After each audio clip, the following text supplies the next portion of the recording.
Wosh's Guide to Losing Weight, a guide on how to lose weight, get consistent results, and stay healthy, by Joshua Wilson. Introduction. This is a general guide on everything you need to know about losing weight and keeping it off. I'm writing this because I get a lot of questions about what people should do, and it's impossible for me to give a complete answer in such a short conversation. So I'm compiling everything I know about dieting into one guide. Everything in this guide is something I've tried myself with great results and is based on scientific studies. The guide will cover how to eat to lose weight, build muscle, get stronger, and how to generally feel better and get healthy. It will also explain everything you should eat, along with when you should eat it and how much you should eat.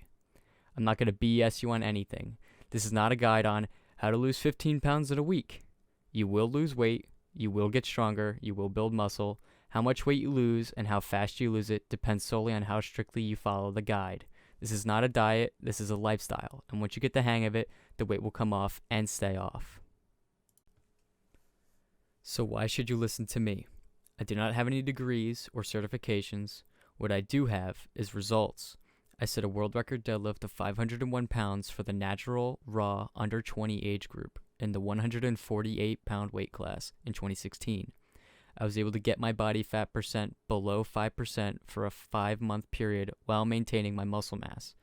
I have also consistently been below 10% body fat for over 7 years now.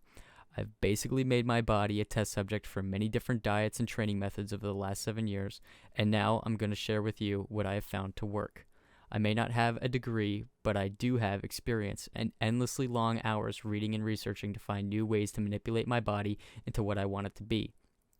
Results are all that matter to me, and everything I'm going to tell you will produce results. If the science is not conclusive on something, I will reveal that while also explaining what worked for me. I'm sharing all this information for free because I firmly believe everyone should have a chance at being the best version of themselves. I want to remove all excuses from people for not achieving their goals. Before I get into the guide, please note that some of the things I'm going to tell you are not going to be easy, and they may go against traditional knowledge you may have heard. Simply trust me in everything and you will get results. I've been doing everything in the guide for the past 3 years, and have been collecting information to create it for the past 7 years. Try it for a month and see for yourself. Now, to start it off, I would like to let you know that almost everything you know about your body and how it works is not true. Most knowledge that we have about health and fitness is fabricated by large companies that are trying to sell you something you don't need. How many times have you seen a product that promised that you would be bigger and leaner, and by the time you finished the product, nothing changed? Well, nothing except you handed $50 over for some powder that came in a shiny jar and tastes like berries. I've tested a lot of supplements trying to find ones that actually worked, and I would say 95% of products on the market really aren't worth the money. You're probably thinking, but the scientists approved it and the model on the label uses it. But I'm here to tell you that it's all crap. Those scientists were either paid off to fudge the numbers of the results, or they weren't even scientists at all. Scientifically proven is probably the biggest BS statement out there. The company isn't about to hand over $100,000 or more to some scientist that's going to tell them that their product is crap. Let me explain why a lot of nutritional science is not accurate and is usually very biased. Scientific research requires funding, and most funding for the research comes from large companies that is trying to sell you something. So, what happens when a scientist concludes that the product they are trying to sell does not actually benefit the user? There are two options: bribe the scientist into fabricating the findings, or hire a new guy that will. If you do not believe that this is happening, then just look at cigarette companies. They had a ton of scientists lying about the product, saying how healthy they are. Now, after the product is scientifically proven, it's time to advertise it. They hire one of the hundreds of models out there to hold the product and pretend like he or she has been using the product for years. That model in the advertisement probably has never used it. You want to know how I know that? Because I have been paid to hold one of those products, and I know many other models that have done the same. I've never used any of the products I modeled for, and neither have they. So to make things easy, I would like you to start from scratch and forget everything you know about what is perceived or proven to be healthy. I'm not going to waste your time. If you follow the guide, you will get long-lasting results. But if you only follow half of it, then you'll get half the results. It's as simple as that. What you put in is what you get out. The goal is to find a lifestyle that works for you by helping you maintain the weight that you want. Now let's get started. Chapter 1. Know how your body works. Dieting is not as simple as calories in versus calories out. There are many factors that play into where your body goes for energy. Obviously, you want your body to go into your fat stores for energy. So the problem presents itself. How do you get your body to go to your fat stores for energy? Here is an extremely basic guide for how your body uses its stored energy. Number 1. Glucose. Short-term storage. It only sticks around for about 16 to 36 hours before it is all burned off. Glucose is your body's preferred source of energy because it's very easy to access. Sugar is a quick and easy to access and requires little energy for your body to convert into usable energy, or store it as fat. Fat storage. Your fat stores last for as long as you have them, and it is a secondary source of energy. It is not an easy to access source of energy for your body, which means that it takes longer for your body to use it because of the process it takes to convert it into usable energy. Muscles. This type of stored energy is much more complex than the others, but it is an easy way for your body to get the necessary energy it needs to function if you're out of glucose and fat. Your body can take energy from your muscles while you still have body fat if you are exerting too much energy, but it usually only does this if you are out of fat. Your muscles are the last place you want for your body to take energy from. If your muscles are atrophying, then it's time to eat. It's extremely unhealthy and it's a sign of starvation. Now, knowing this small amount of information is essential to understanding how to burn fat without touching the muscles. Glucose is your body's preferred source of energy because of how easy it is for your body to use it. But when your body runs out of glucose, it will either go into your muscles or your fat for energy. Your body chooses this based on how much energy you are exerting. For example, if you are using a lot of energy in a short amount of time, then your body will need to go to the muscles and fat for the energy because using just fat isn't enough. On the other hand, if you are using energy over a longer period of time, then your body will be able to use the slower method and go into the fat stores for the necessary energy. This is why long-distance runners will eat a carb-heavy meal the day before long runs. They need to completely fill their glycogen stores so that there is enough energy to complete the run. Knowing all this will help you understand why my method of dieting works. The method is called intermittent fasting. Intermittent fasting uses the information above and manipulates it into forcing your body to burn fat even if you are eating the same amount of food as someone who isn't fasting. Chapter 2. Intermittent fasting. If you are only going to do one thing in this entire guide, then it should be this. This is a secret that you've been looking for. Intermittent fasting is the most effective way to maintain a low body fat percentage and build muscle at the same time. So what is it? Fasting is something I discovered during my time as a wrestler when I was trying to cut weight in a way where I could maintain my muscle mass and strength while removing all of the excess fat that I could. I tried multiple diets, counting calories, and many other extremely unhealthy ways of losing weight. During this time, I finally came across a website that mentioned fasting as a means to lose weight. Initially, I didn't like the idea because it went against everything I had read on a fitness website about staying strong during a weight cut. My dilemma was nothing else was working, and I couldn't shed the last 2% of body fat that I needed to make weight no matter how hard I tried.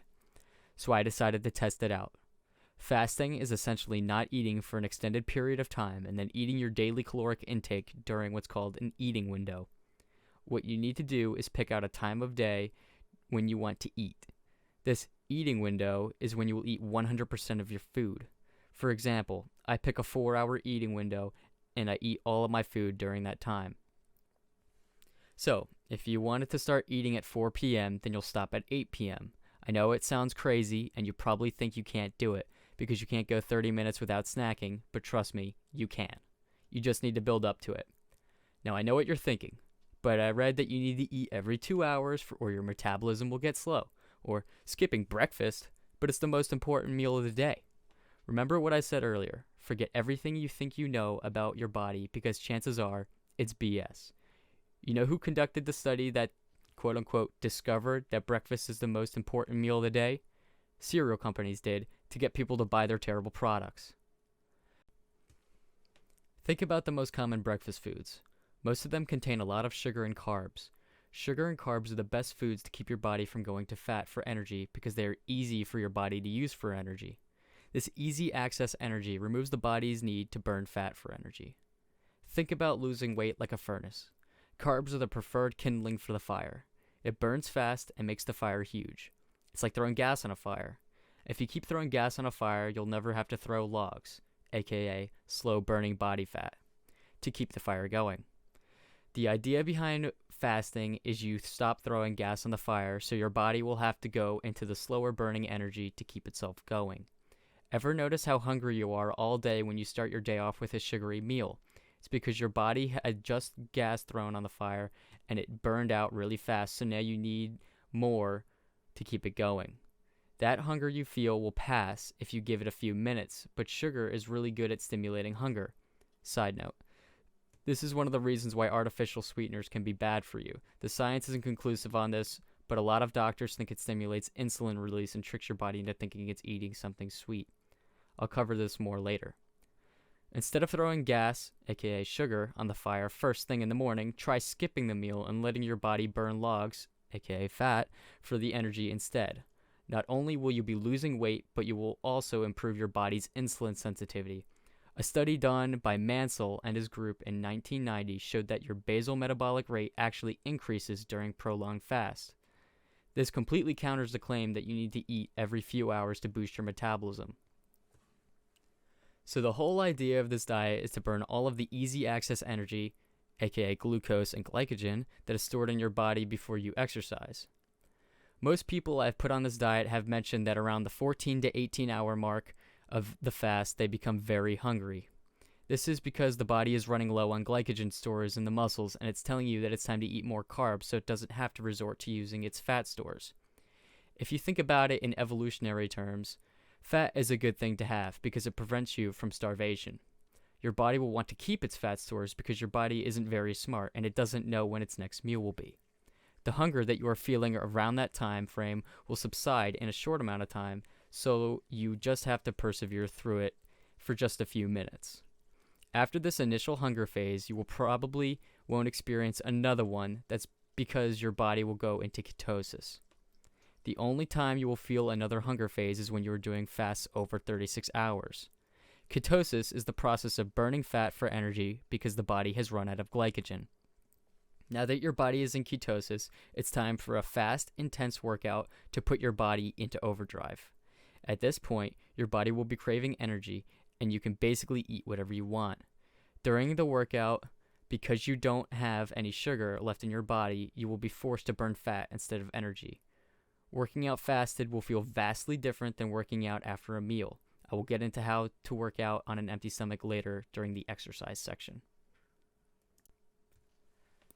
Chapter 3. The Guide. Step 1. The 16 and 8, aka the leans gains. Start here. You'll start off easy by doing a 16-hour fast with an 8-hour eating window. It might sound bad, but it's really not. This is basically just skipping breakfast. If you reflect on how you are currently eating and notice you already eat in an 8-hour window, then skip to the next step. Start eating at 12 for lunch and stop eating at 8. Honestly, it's extremely easy. Do this for 1 to 2 weeks to give your body enough time to adapt because it generally takes about 2 weeks for your body to adjust to anything new. When the 16 and 8 becomes too easy, then extend the fast to 18 hours with a 6-hour eating window. For some people, this is enough to lose all the weight they need to lose. A quick tip. If you're doing this time frame, eat 2 main meals and 1 snack in between them. This will make it easy to hit your caloric goal for the day. If my goal is to gain muscle, then I will do this because it gives me enough time to eat the calories that my body needs. Step 2. The 20 and 4, aka the Warriors Diet. This is where you want to be if you are trying to maintain a single-digit body fat percentage while building strength and muscle at the same time. The 20-hour fast and 4-hour eating window takes some time to get used to, but once you begin, it is borderline impossible to put fat on. I can be at 6 to 8% body fat year-round doing this diet while getting stronger. My suggestion on this one is to eat something high in carbs and protein for your first meal and a high fat and protein meal before you begin fasting again. Optional. Step 3. 24 to 72 hours. A full day without food will melt your fat stores. 2 separate studies show that fasting increases your metabolic rate anywhere from 3 to 14%. I do a 24 to 72 hour fast once every few weeks because it simply is healthy to do. I'm not a health nut or anything, but I always feel amazing if I do not eat anything for a full day. The benefits from fasting include regulating insulin levels, increase in human growth hormone, increasing your basal metabolic rate, weight loss, increase insulin resistance, reducing inflammation, lowering LDL cholesterol, lowering blood pressure, increasing brain health, and could even help you live longer. The proof is in the research. Like I said, I do a prolonged fast every few weeks. They can be absolutely terrible, but again, they are tremendously healthy, and I recommend them if you want to lose weight fast. If you think 36 to 72 hours fasts are negative, then you should hear the story of Angus Barbier. He fasted for 382 days to lose a total of 125 kilograms or 275 pounds. All he had during the fast was water and a multivitamin. I personally cannot recommend doing something like this because I've never done it. However, the science backs it up.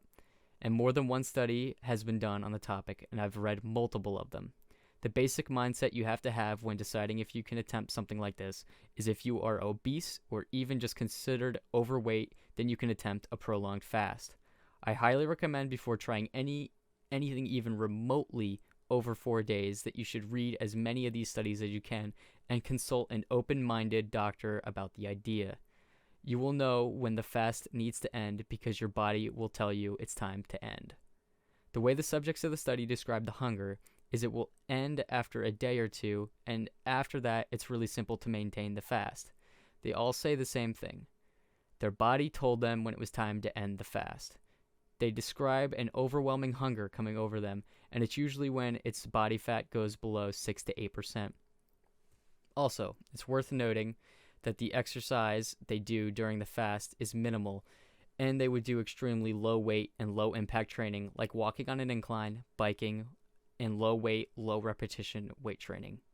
To break the fast, you need to ease your way into eating again by eating something like watermelon. Again, and I cannot emphasize this enough, research, research, and research before attempting something as serious as a 4+ day fast.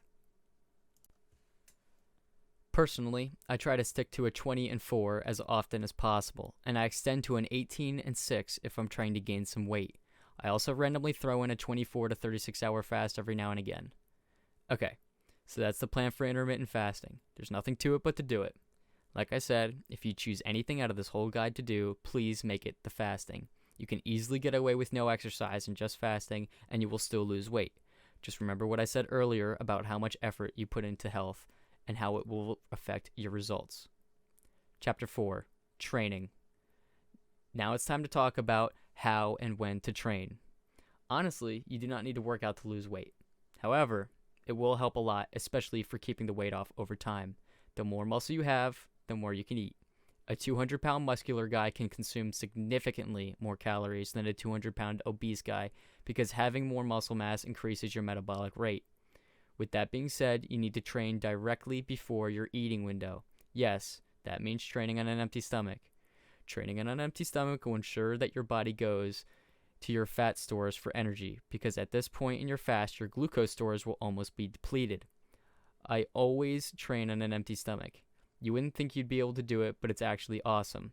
I set every single one of my personal records after a minimum of 18 hours of fasting.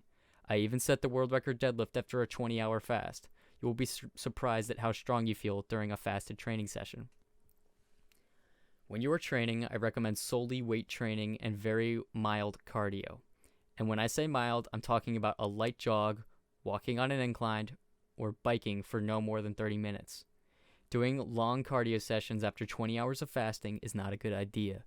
Your body is going to go straight for your muscles for the energy that it needs because a long cardio session requires a lot of energy to maintain. And since your glucose will already be depleted, it will cause your body to eat your muscles for the energy it needs. When you're doing cardio, keep track of your breathing because if you are struggling to catch your breath, then you're probably going too hard. The main objective is to work up a sweat and get your heart rate up. Try not to totally exhaust yourself into a collapsing after a long fast. Weight training is your best bet because your heart rate won't go up too much while you're doing it. For the girls that don't want to weight train because they don't want to get too big, don't worry about it. Just look around the gym and all the people that are there trying to get too big. It's a lot harder than you think. The reason why weight training is so great for weight loss is because of the muscle breakdown that occurs. You may burn less calories in the initial workout than you normally would from running for the same amount of time. However, over time, your body will be using immense amount of energy to repair the muscles that were broken down. Do not do any type of long-winded workout after a 24-plus hour fast. If I do a fast for 24 or more hours, I will only do 1 to 3 repetitions of something really heavy. Your body will be so depleted that you won't get a good workout in if you try to do high reps. I will also try and walk a lot during an extended fast. Walking really amps up your weight loss, and if you walk for 3 miles after 24 hours of fasting, you will literally feel the weight falling off with every step. Keep in mind that your body will react in one of 2 ways when you train on an empty stomach. You will either feel lightheaded and weaker, or you will feel focused and stronger. Do not be alarmed if you feel weaker initially. After about 2 weeks, your body will adjust and you will feel fine. Again, I never said that my guide was easy, but I did say it works. Sometimes, even after fasting for months, you will still feel weak during a fasted workout. This is almost always an indication of dehydration, or you didn't eat enough during your last eating window. So if you find yourself feeling weak or dizzy during a fasted training session, just take a break and drink a lot of water. One thing you'll notice when you're fasting is your body's inability to hold water. The reason for this is the glycogen stores actually help hold water in your body, and when the stores run out, the water does too. That's why it's absolutely essential that you drink a lot of water during a fast. A good indicator for hydration during a long fast is if you are using the bathroom at least once an hour. I'm not going to tell you exactly how to train because that's dependent on you and your goals. That would take another guide on training or a specific plan for every individual. There are simply too many variables that impact how you should train, so it would be impossible for me to cover all of it in one guide. Like I said, this is just a general framework. Generally speaking, you just want to stick to weight training. Shorter 30 to 45 minute workouts are best. I'm rarely at the gym for more than 45 minutes. It is not about how long you were in the gym. It's about how much you get done in the time that you're there. Doing HIIT, or high intensity interval training workouts, since they are a good way to burn a lot of calories in a short amount of time. I am hesitant to describe my workouts in this guide because most people will hear it and not understand it. The more experience you have in the gym, the more quote-unquote feel you have for your body, and you learn your limits. Someone with little experience in the gym should almost definitely follow a guide because they don't have the same sense of their body. I personally train 5 to 6 times a week when I'm taking my fitness more seriously, all while intermittent fasting. The great thing about weight training is the stronger you get, the less you have to go.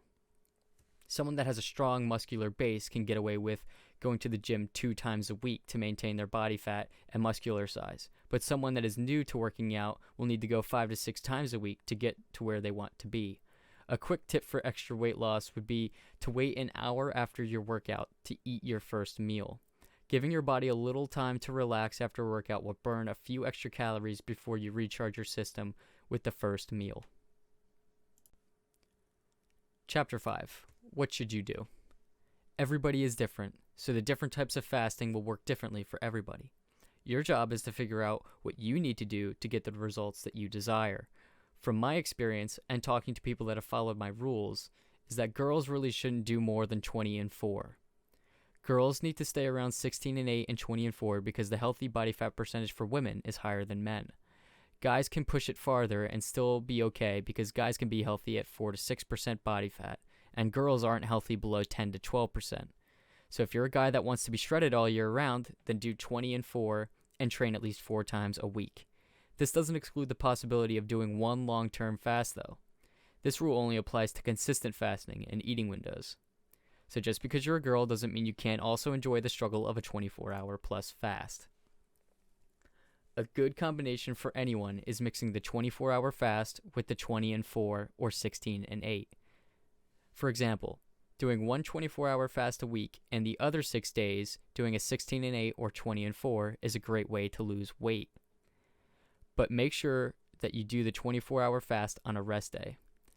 One strategy I use is doing 2 24-hour fasts a week if I cannot do the 20 and 4 every day. One question I often get is, what if my schedule doesn't allow for me to go to the gym right before I break my fast, or my schedule won't allow for me to fast because of such and such? The other solution is eating just 1 or 2 meals a day. Essentially, what fasting is trying to do is limit snacking at any level. If you really pay attention to what you eat during the day, you will notice that you get a lot of excess calories from snacking. Fasting eliminates this problem of snacking and also limits how much you can physically eat in a short amount of time. I will be the first to tell you that it's extremely hard to eat 3,000 to 4,000 calories in a 4-hour eating window. During the wrestling season, while I was maintaining 3 to 4% body fat, I had a 23-hour fast with a 1-hour eating window, with Saturday being an off day where I could eat a 16 and 8 window. It's a super interesting experience if you're up for it, but requires a lot of planning on what you will be eating. That 1 hour of eating needs to be planned perfectly to get all the nutrients you need. Chapter 6. Can you eat anything during your fast? Short answer, no. You can chew gum, drink black coffee, unsweetened tea, and water. Also, avoid diet drinks if you are able to. I have friends that do fasting and drink diet drinks as well, and they do just fine. However, they may be missing out on some of the health benefits by doing this. I personally get some caffeine in me before a workout. Typically, it is a pre-workout supplement or black coffee. They both work really well, but you need to be careful because on an empty stomach, your pre-workout will hit you like a truck. Any pre-workout supplement needs to be less than 15 calories per serving to maintain the fast. As I mentioned, the artificial sweeteners in it can impact the fast, but in my opinion, the energy you get from it is worth it. Black coffee is amazing for a pre-workout meal too, if you want to be safe. Again, and I cannot stress this enough, be careful with how much caffeine you consume during a fast. It will go straight into your system because there is no buffer in your stomach to slow it down. The same thing goes for alcohol consumption if you choose to do that on an empty stomach. I had a friend that would always break his fast with a beer and a rotisserie chicken, and the alcohol hits a lot harder without food. For the record, I do not condone this. Drinking coffee is great for suppressing hunger as well because of the caffeine. Chapter 7. Food. Directly after my workout, I break my fast with something sugary and something high in protein. Typically for me, this is a protein shake with 3 to 5 eggs and some kind of candy or ice cream. I do this to spike my blood sugar and insulin along with replenishing my glucose levels. This isn't bro science here, this is real stuff. A study done by MD Monique Taylor from Harvard University says that eating sugar to break your fast can have an immense health benefit. It fills the depleted glycogen stores and spikes your insulin.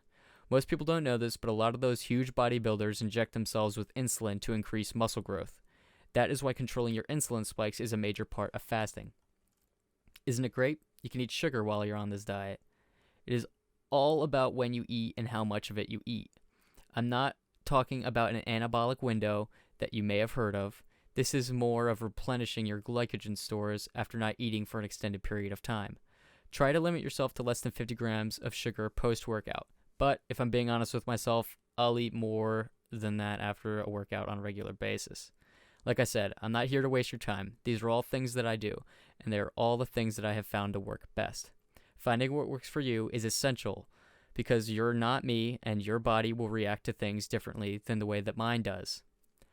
I might be able to get away with eating more sugar post-workout because I need more to refill my glycogen stores. The post-workout meal is really the only meal where it really matters what you eat.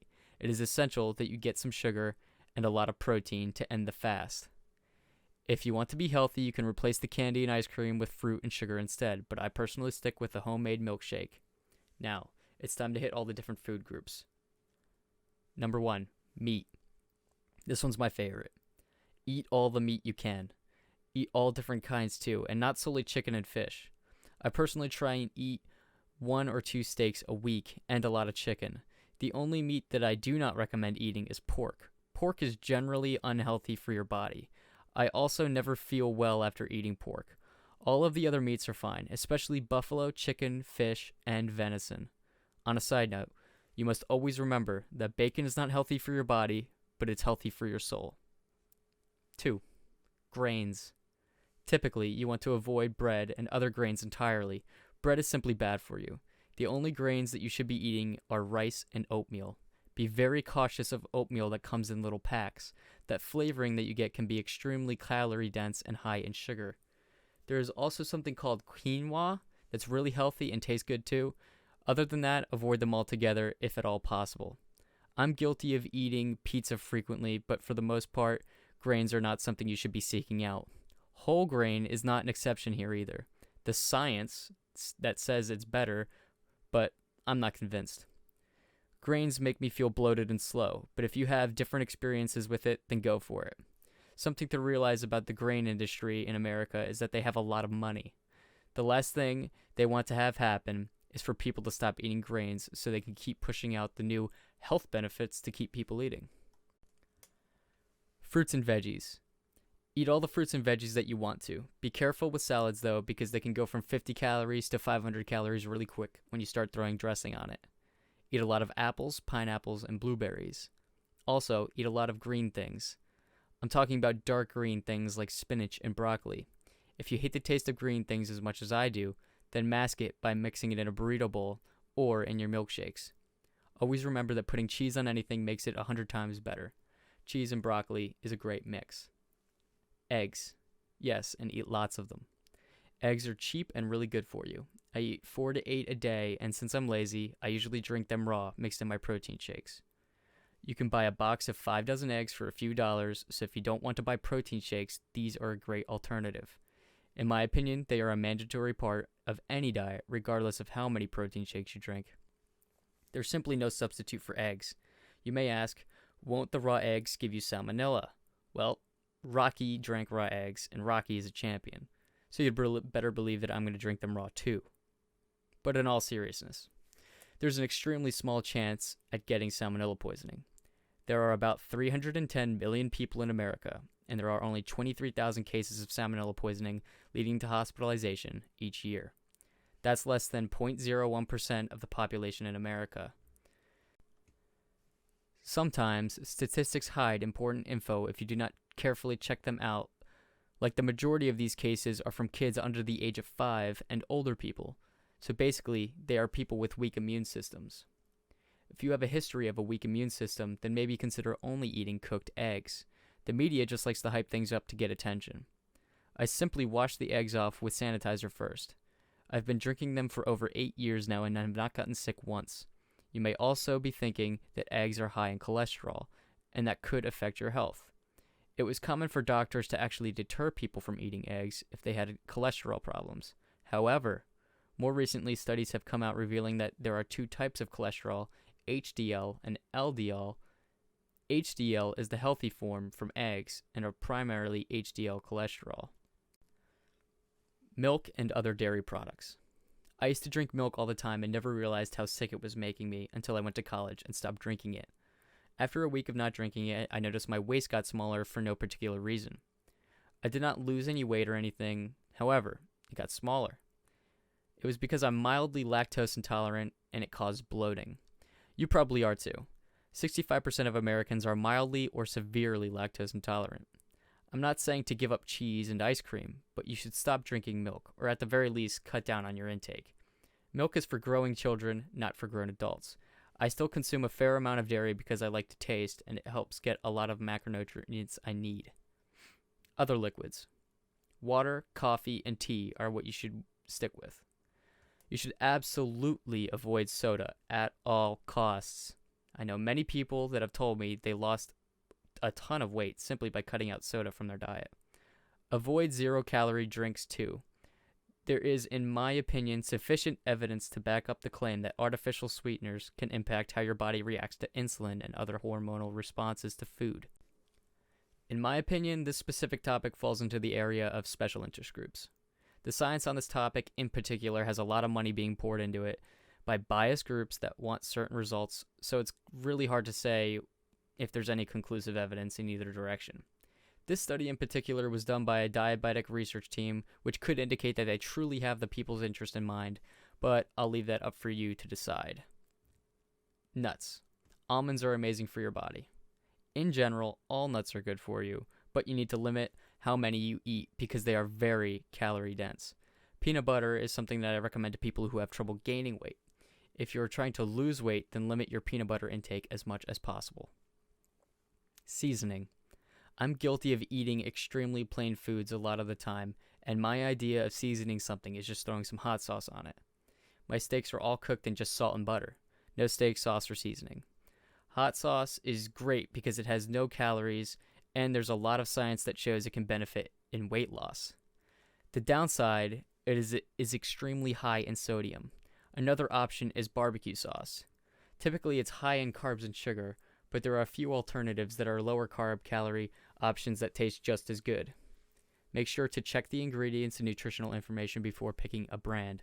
Buffalo sauce is another great choice, but again, just look at the ingredients and try not to douse everything in it because of the sodium. That's it for what to eat. This is not a perfect guide for everyone. Different people react to different foods in different ways. There's no one-size-fits-all for food. Some people work best eating a high-carb and protein diet, while others work best eating a high-protein and fat diet. It is possible to be a mix of both. You might need an even amount of all three. Above all, make sure you're eating a good amount of protein.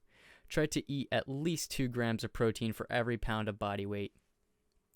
Here's my favorite post-workout shake. 3 to 6 eggs, 3 whole and 3 egg whites if you want to reduce the calories, peanut butter, protein powder, spinach or other leafy greens, some chocolate milk for consistency, an apple, blueberries, or pineapple, and not too much or it'll affect the taste. And then the optional ingredient is chocolate syrup or some kind of ice cream if you can't stand the taste. But I've been told that it tastes great without it, so use it at your own discretion. For me personally, I like the shakes because it makes it easy to get a lot of calories in my body in a short amount of time. If you want to read more into post-workout nutrients that you should be eating, be sure to check out the study done by Ivy about the topic. Essentially, the study talks about carbs and how important they are for recovery. So yes, eating carbs is important, and I do not, in most cases, support low-carb diets. For someone that is trying to limit caloric intake, then skipping the shake and eating hard foods is probably best so you give your body time to feel full. My top tip for preventing you from overeating at the end of your fast is to just chew your food very thoroughly. Focus on what you are eating and nothing else. Get all the food ready that you are planning on eating, and after you get done eating and chewing your food for a long time, let it sit for 15 to 30 minutes.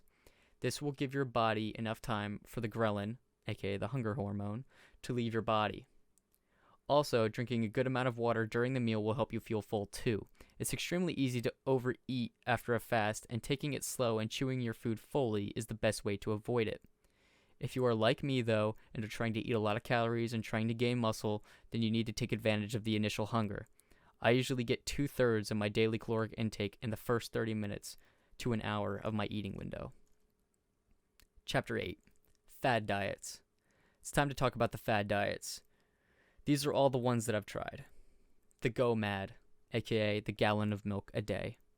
This diet works pretty well for putting on muscle and size. The problem is that some of the size is fat. I was on this diet for about 2 weeks, and during that time I put on around 5 to 6 pounds. I did not see any dramatic changes to strength, and eventually I stopped doing it because I always felt really sick and I didn't like putting on the extra unnecessary weight. I would not recommend anyone do this diet unless they really want to put on weight quickly. A lot of the weight that I gained was water weight and fat, but I'm not sure some of it was muscle too. The Atkins diet. This is the worst fad diet ever. No carbs? Are you kidding me? I tried this one during my wrestling season. It was straight up terrible. My stomach hurt all the time, and I could not run for the life of me because my arteries were clogged, and without carbs, long cardio sessions were not possible. Also, I was just in a bad mood all the time, because not eating carbs is the worst. I also felt really weak on this diet, so it is a big no from me. Carbs are essential for recovering energy after a workout, and carbs are also your brain's favorite source of energy. You should never live like this simply to lose weight. Guess what happened to the founder of the diet? He died from heart failure and had a history of hypertension. What a surprise. I never would have guessed that eating all fat would do that to someone. On a side note, he He was clinically obese when he died, so I do not know if he was following his own diet. You will in fact lose weight on this diet, however, the second you start eating carbs again, you will gain it all back. The vegetarian. This is not one that I have personally tried, but know plenty of people that have. Vegetarian is a perfectly good diet choice, but I personally cannot follow the diet because it eliminates 70% of my protein intake. I know a few people that are way stronger, leaner, and bigger than me that follow a vegetarian diet, so it's a perfectly viable option. If you choose to go vegetarian, then you need to do it right, and this is how. You need to eat as many different sources of protein as you can. Most vegetarian options do not have complete protein. That's containing all the different amino acids. So getting a variety of different kinds of protein is essential. Supplementing with BCAAs, or branched chain amino acids, can help make sure you get complete proteins. The paleo diet, or the hunter-gatherer diet. This is one that I want everyone to do, or at least try for 2 weeks. This is by far the best fad diet out there. It is simply eating foods that a caveman would eat. No soda, no bread, and no salad dressings. I know no pizza sucks, but honestly, it is not that bad. Besides, who said cheating on your diet every now and again would kill anyone? The basic rule is that you should be eating things that you know exactly where the food came from. Also, avoid foods that take multiple steps to make edible, aka processed foods. If you follow this diet, you should focus on eggs, meats, leafy greens, fruits, etc. Eat anything that a hunter could find during a hunt.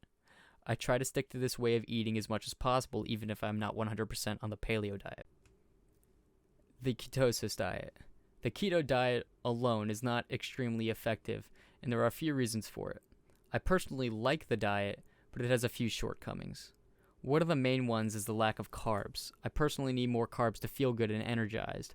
I know the whole point of the diet is to go into ketosis through low-carb dieting. The problem is that the diet also prescribes a high-protein diet.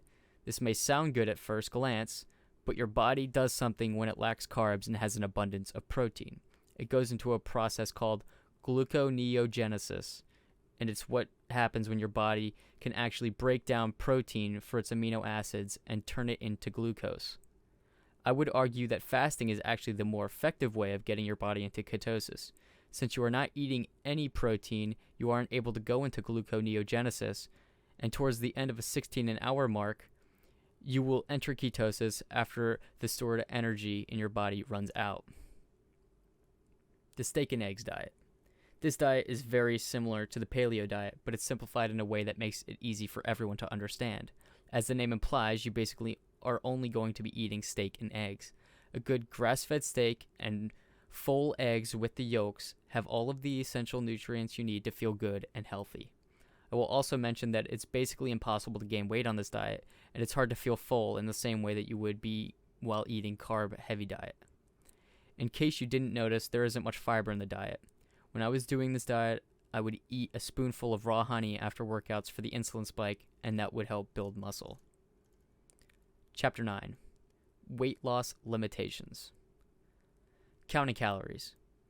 If you are doing intermittent fasting and eating healthy, then you really don't need to be counting calories. I used to count calories when I was cutting weight for wrestling, but it's not fun.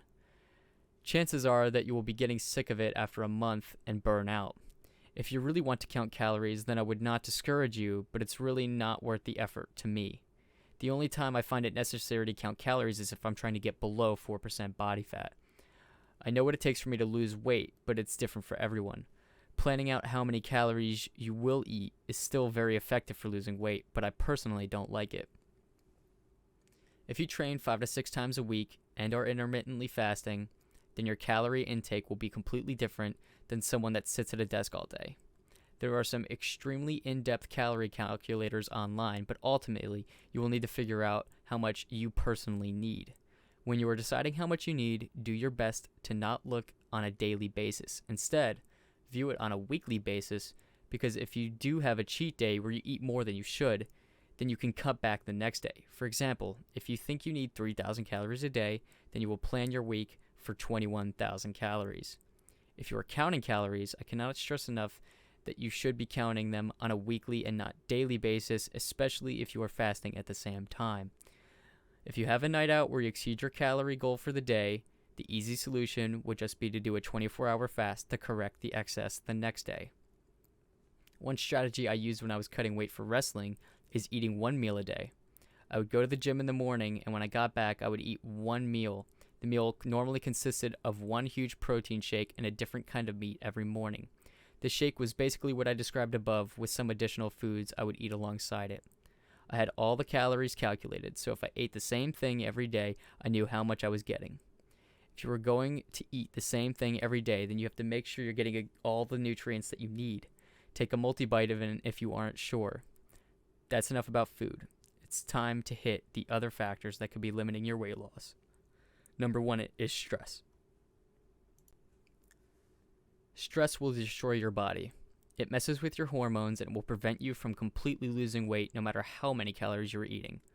I had a semester of school where I went from 170 pounds with 8% body fat, but after the semester I came out with 160 pounds with 10% body fat. The stress from classes and other life events destroyed my body and changed everything, even though I was still doing the exact same workout routine and following the exact same diet. Stress will kill you over time, so you need to resolve whatever it is that's stressing you out as soon as possible. Next on the list is sleep. Sleep as often and for as long as you can. Get a minimum of 6 hours, but preferably 8, and do not discredit the power of napping. I routinely sleep for 4 hours at night and take a few power naps during the day. If you are not sleeping, then your body will not release human growth hormone. It will also mess up your other hormones such as cortisol, dopamine, and testosterone. Sleep and stress go hand in hand. Not sleeping enough will cause stress, and too much stress can lead to a less sleep. So it's a slippery slope. If you aren't sleeping enough, you will not be able to build muscle, period. Sleep is a grossly complex topic of study, and to reference all the studies I've ever read on it would be impossible because I honestly get them mixed up. The research is also conflicting in many cases, so coming to a true conclusion on anything can be hard. The only true conclusion scientists seem to be able to come up with is we need sleep. Sitting. Try to stand more. Sitting is terrible for you. Americans have a huge problem with sitting. People will never meant to sit as much as we do. I am guilty of it as much as the next guy. And a good alternative to sitting is what's called a third world squat. Look it up and do it. It is really tough at first, but over time it becomes totally comfortable. Also, if you work a desk job, then try and get a standing desk.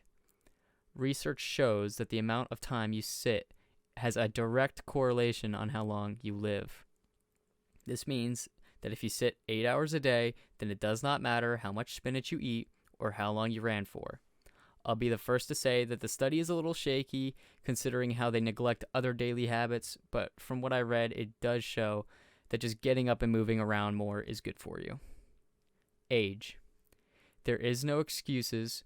However, as you probably know, the older you get, it gets a little harder to maintain a lower body fat percentage. This is not an excuse to let yourself go, though. I can give you countless examples of people over the age of 80 that are in better shape than a lot of the 20-year-olds I know. You can still maintain a healthy weight regardless of your age, but there is also some good news here. Modern medicine can help combat age. I cannot personally vouch for hormonal replacement therapy, but from what I've read, it's an effective way to combat the lower hormonal levels that come from age. Liquid.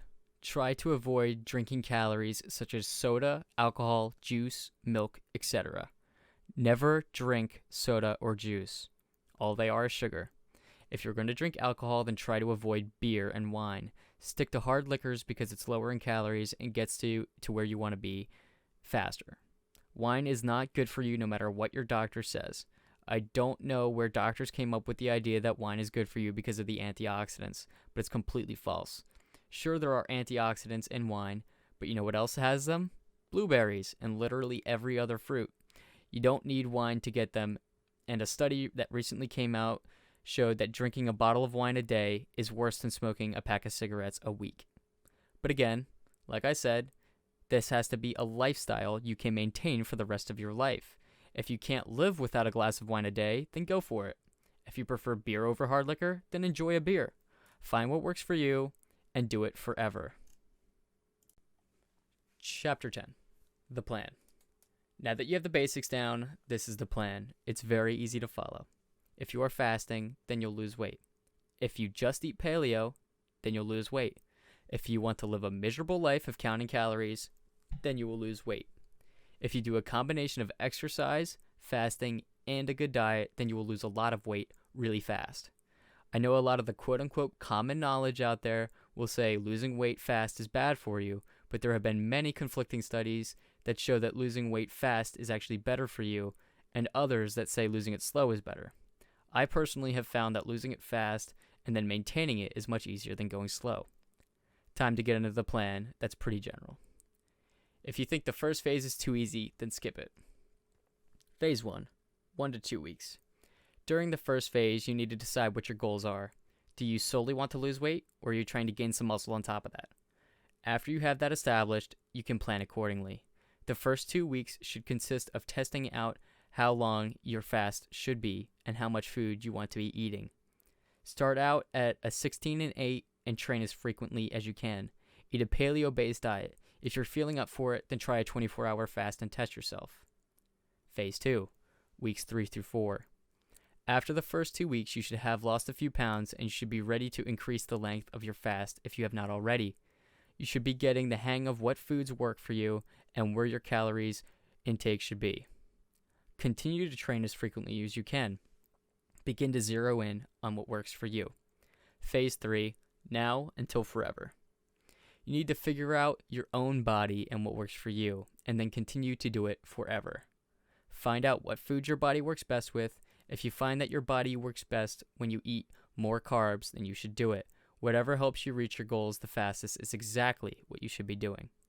Do not let dieting control your life. Cheating on your diet once is not going to kill anyone. Intermittent fasting should be a lifestyle, not a diet. Once you get used to it, you will end up doing it without even noticing. I have been doing intermittent fasting for about 7 years now, and it is an effortless way to maintain a low body fat percentage and continue to get stronger. I can honestly say that I can accidentally go 20 to 30 hours without eating before I realize that I should probably eat some food. This ability is extremely handy if you are traveling a lot, by the way. You do not need to let hunger dictate where you eat. You can wait until you find a good restaurant or wait until you find a place off the plane. Chapter 11, Final Thoughts. Cheat days. You do not get cheat days, you get cheat meals. How many you get is up to you. The more cheat meals you get will reduce the amount of weight you lose. I will 100% of the time eat a cheat meal before a 24-hour fast or after a workout. If you are out drinking Friday night, then fast on Saturday or Sunday to counteract the extra calories. If you know you are about to go out and cheat on your diet, then you should probably try and get a workout in beforehand. I found that a high-intensity workout before a cheat meal is a good way to fix the damages. Weight loss supplements. Generally, I would stay away from them. Most of them are pretty dangerous because of all the stimulants. If you want to try some natural ones, then that's fine, but chances are that you are just wasting your money. There's no magic pill that will make you lose weight. These supplements are simply there to supplement your weight loss. They are not there to do all the work for you. I have tried a few fat burners, and most of them were BS or extremely dangerous. The best one is called Shred Gym, and I used it to cut the last 2% off my body fat before my powerlifting competition. You do not need a fat burner until you are below 10% body fat. Also, be very careful of what you are taking because some of them have illegal ingredients that can hurt your body. If you do not recognize the name of the ingredient, then look it up. Fighting hunger. Hunger is something that you will get used to over time. Eventually, you will not even feel it. When you are first starting out with fasting, you might notice hunger spikes around 14 to the 18-hour mark. As I mentioned above, this is totally normal, and it is just your body moving into ketosis. A few things to consider would be to avoid sitting around and watching the clock while waiting for your next meal. If you stay busy, then you will not notice the hunger as much. Boredom is why a lot of people eat. Avoid being near food, especially food that smells good. I personally do not get hungry anymore unless it has been over 24 hours since I last ate. After fasting for a while, you will realize that hunger hits in waves. When I do a 36 to 48 hour fast, I will get really hungry around 24 to 28 hours, but after that, I will not feel it at all. Chewing sugar-free gum, drinking coffee, drinking ice water, all of these things will help with hunger too. If you catch yourself watching the clock, then go for a walk. Not only will it distract you, but you'll burn more calories in the process. Whining. Do not walk around whining about how hungry you are. No one wants to hear it. Whining will also demoralize you and make you want to eat. Do not focus on the hunger. If you are focusing on hunger, then find something to keep your mind occupied. Always remember what the great Marcus Aurelius said. Ask, why is this so unbearable? Why can't I endure it? You'll be embarrassed by the answer. For a lot of people, their mind is their worst enemy when it comes to weight loss. You need to convince yourself that you can do it and that you'll be successful. Don't get in your own head about it. If you're feeling demoralized, start telling yourself how easy fasting is in your head or how good it makes you feel. Be flexible. Being on a set schedule for eating is a good way to make sure you follow the plan effectively. The 5 P's apply here. Proper preparation prevents poor performance. Life can sometimes change, and you will need to adapt your diet accordingly. If you are planning on a 20 and 4 day, but work gets a little crazy, and you need to stay a little later, then maybe skipping the gym and just extending the fast to 24 hours might be the best move. You will get the hang of adaptation and all of the complications. Final takeaway points and other health benefits. 1. Mixing the paleo diet and intermittent fasting is the best combo for being lean and strong all year round. 2. It is extremely important that you do not eat anything during your fast. It will ruin the whole thing and you will lose all of the health benefits. 3. Try and plan your eating window right after you go to the gym. Preferably, this will be later in the day because it's easier to sleep with a full stomach. 4. Don't let your eating window remove you from social situations. If you plan a lunch with someone when it's outside your eating window, eat the lunch. 1 day off schedule won't ruin anything. If you're doing the 20 and 4 like I recommended, you can just extend it and make it a 16 and 8 for the day and go back to the normal schedule the next day. No big deal. Or you can go to the lunch and order an ice water or a coffee and explain to them what fasting is and how great it is for you. You do not need to eat a perfectly healthy diet to lose weight while fasting. However, if you eat healthier foods, the weight will come off faster. The first 2 weeks of fasting will be the hardest. Your body will have to adjust to it, but after 2 weeks, you won't get hungry anymore. I frequently get to the end of my fast and do not feel hungry at all. You will notice when you are late into a fast, you will feel more focused and less tired. This is because your insulin levels won't be fluctuating all day. Some studies show that intermittent fasting actually increases longevity. A study done by Barnowski and his team showed that fasting has a strong effect in preventing type 2 diabetes because of the benefits of insulin regulation. Other studies show that growth hormone production increases by 400% while fasting. The spike in HGH is the reason why building muscle on this diet is actually possible while also losing weight. You may notice it can be difficult to get a full night of sleep during fasts that are over 24 hours, and that is completely normal. Just get as much as you can at night and take naps if needed. Drink a lot of ice water during your fast to prevent dehydration. As I mentioned before, your body loses the ability to store water effectively as your glycogen stores run out. I do not recommend cardio while fasting. You should be doing sprints and other explosive movements. Walking is also a good method for burning extra calories without too much stress on the body. When you are breaking your fast, make sure to eat slow at first. Thoroughly chew your food or it will make you sick. This is one of the reasons I like making milkshakes for breaking my fast. It helps get a lot of calories in my body in a short amount of time. If you are doing a fast that is 36 or more hours, you can still work out during that time and not eat after. It won't kill you, I promise. I've tested this out multiple times, even on fasts that were more than 48 hours where I would train twice during that time before eating, and there were no negative side effects. If you are on a longer fast and you go to work out and you do not feel good, try warming up a little longer. And if that doesn't work, then it might just be best to relax a bit and have a light workout. You need to listen to your body, especially when you are doing fasts that are longer than 20 hours.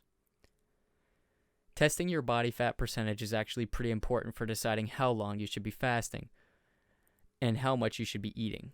I've tested my own percentages enough times to be able to look in the mirror and be able to tell within a 1 to 2% estimate of my current body fat percentages. If I'm sitting at 6%, I know I should be eating more calories. And if I'm sitting at 10%, then I might need to cut my eating window down a little bit. This is also of major importance when going for fasts that are over 36 hours. If you have 6% body fat, then going more than 36 hours is not a good idea at all. It will most certainly get you into starvation mode because you will run out of fat to burn. Conclusion. If you follow everything in this guide, then you will hit your goals in no time. Like I said, the more you do, the better. I personally do not eat all that healthy. I do, however, train 5 to 6 times a week and fast every day. I know that if I do those two things, then I will be able to maintain a 6 to 8% body fat. I know that if I want to get to 4% body fat, then I need to eat a healthier diet. Since I'm happy at 6 to 8% body fat, I do not need to count my calories. The goal here is to find a lifestyle that you can live with for a long time. I know that I would be miserable if I had to count calories all day, so I found a way to maintain my goal weight and be happy at the same time. You will figure out what you need to do to maintain your goal weight. Once you find the sweet spot, it should be almost effortless for you. Consistency is key when it comes to having a healthy body. Self-discipline will decide whether or not you can persevere a long fast. Sometimes you will feel really hungry, but if you can just maintain a strong mind, you can push through it. Fasting will teach you that hunger isn't a bad thing. When you hit those hunger spikes, just know that it's your body getting ready to burn some fat for energy, and that's all the motivation you should need to push through it. When I talk to people about fasting or just losing weight in general, I hear all kinds of excuses for what they can't do. They will say their genetics hold them back from weight loss, or they can't stand being hungry. I've heard it all, and almost none of their excuses are valid. People will find any way they can to diminish themselves and remove self-responsibility from how they feel and how they look. I know a girl that started fasting because she had a hypothyroid problem and couldn't keep the weight off. If she can lose weight, then so can you.